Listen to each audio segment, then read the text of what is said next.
A doubleheader of game twos last night in the NBA postseason that featured both of the number one seeds in either conference. We start out west in Oklahoma City. The Thunder, a 5-point favorite for the second game of this series after blowing out Dallas by 22 in the opening game of this conference semifinal set. But Luka Doncic and the Mavericks get their revenge, even in the series at one game apiece with a 119-110 victory last night in OKC. The Mavericks were up by 6 points at the break, up double digits entering the fourth quarter, and Dallas prevails. 119-110. The Mavericks win outright as a 5-point dog. Total last night in Oklahoma City closed at 218. It barely trickles over with a combined 219 points.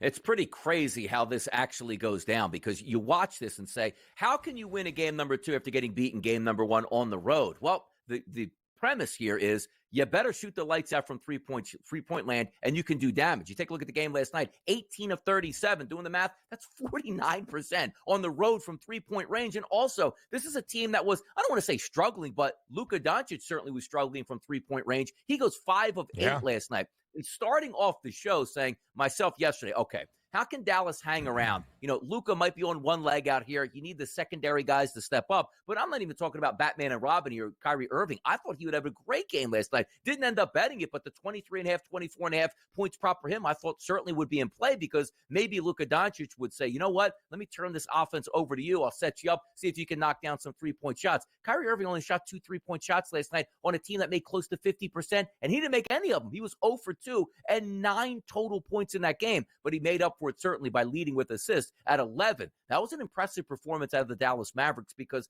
I thought this would be 2-0 heading back to Dallas, where maybe you look at this game 2 game on the road by Doncic going like, hey, just don't get injured. We'll get a couple days off. We'll go home. We'll see if we can reset this series. Now you see home court advantage back in the Mavericks' favor. And quite frankly, even when you look at OKC, you got what you wanted out of Shai Gilgeous-Alexander. 41 minutes and 33 points. Even had Williams chip in with 20. You just didn't get enough out of HomeGrid, who, by the way, yesterday, pretty good prop here on the FanDuel Sportsbook on that odds boost. It was Luka Doncic to make 3 or more three-point shots, and Holmgren to get 15 points, which he only got 11. I believe he had 9 at the break. So that was a tough beat yesterday here, but good win by the Mavericks. And if Luka Doncic continues to play well on that hobbled knee, who knows what can happen.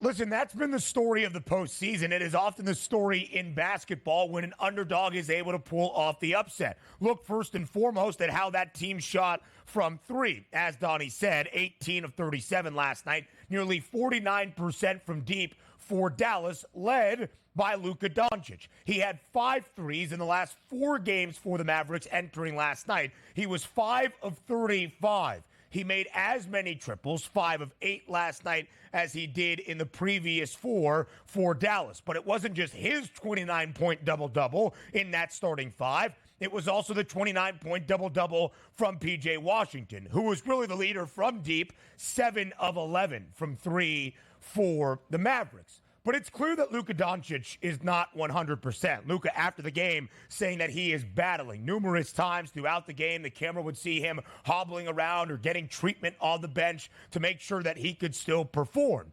So I will make a point when it comes to that when we look at the series price in just a moment. But Shai Gilgeous-Alexander, 33. He goes over 29.5 points. You mentioned, Donnie, he can't score 25, but he probably also can't score 38. Similar story for Jalen Williams in that starting 5 for OKC. He has not scored more than 24 in any of the 6 playoff games for the Thunder, but never less than 18. He finishes with 20, a hook shy of his points prop last night of 20.5. So the Mavericks have been booked as a dog 3 times in this playoff run.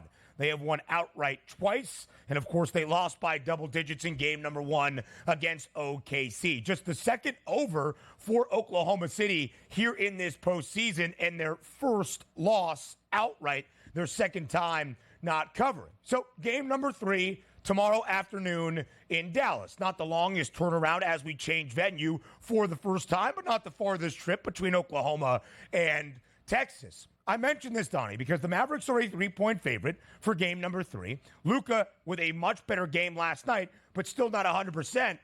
And all of a sudden, The Thunder are a series underdog against the Mavericks. I guess it makes sense, right? They split the 2 games in Oklahoma City. Now Dallas has home floor advantage for the next 2.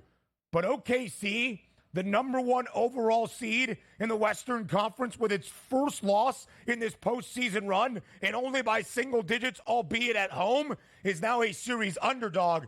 There's my best bet right there on Oklahoma City to win this series outright now with plus money.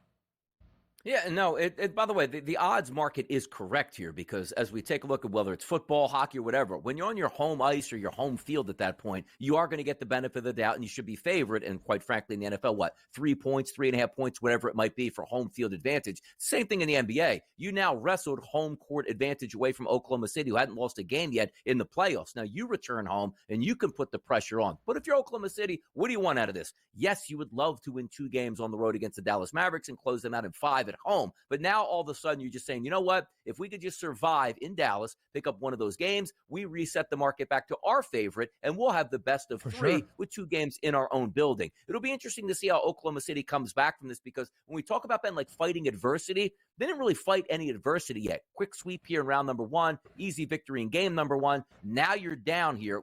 I shouldn't say down. You're down only based upon the odds here and moving to another city. But at the same time, let's see how they come out in game number 3. Let's see what they're made of here. I still trust Oklahoma City is the better team in this round, and I do believe they'll win it. I just want to see how they perform in game number 3 with their backs against the wall a little bit.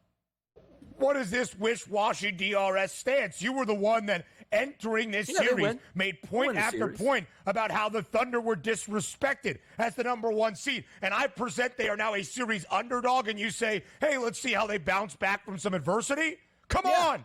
No, that's absolutely correct, though. Look, we got to be even-keeled here. We can't let our fandom run away with the dollars that make some sense here at this point. If we would have had a 2-0 series lead going back, we would have been much more boisterous this morning. But the fact that they lost at home, now go to Dallas, they're still going to be fine. They'll get that split. They'll get the best of 3 in their home building. They'll move on and take on the Timberwolves here in the Western Conference Finals. The way it is, man, it just takes a little bit longer to get there. That's all.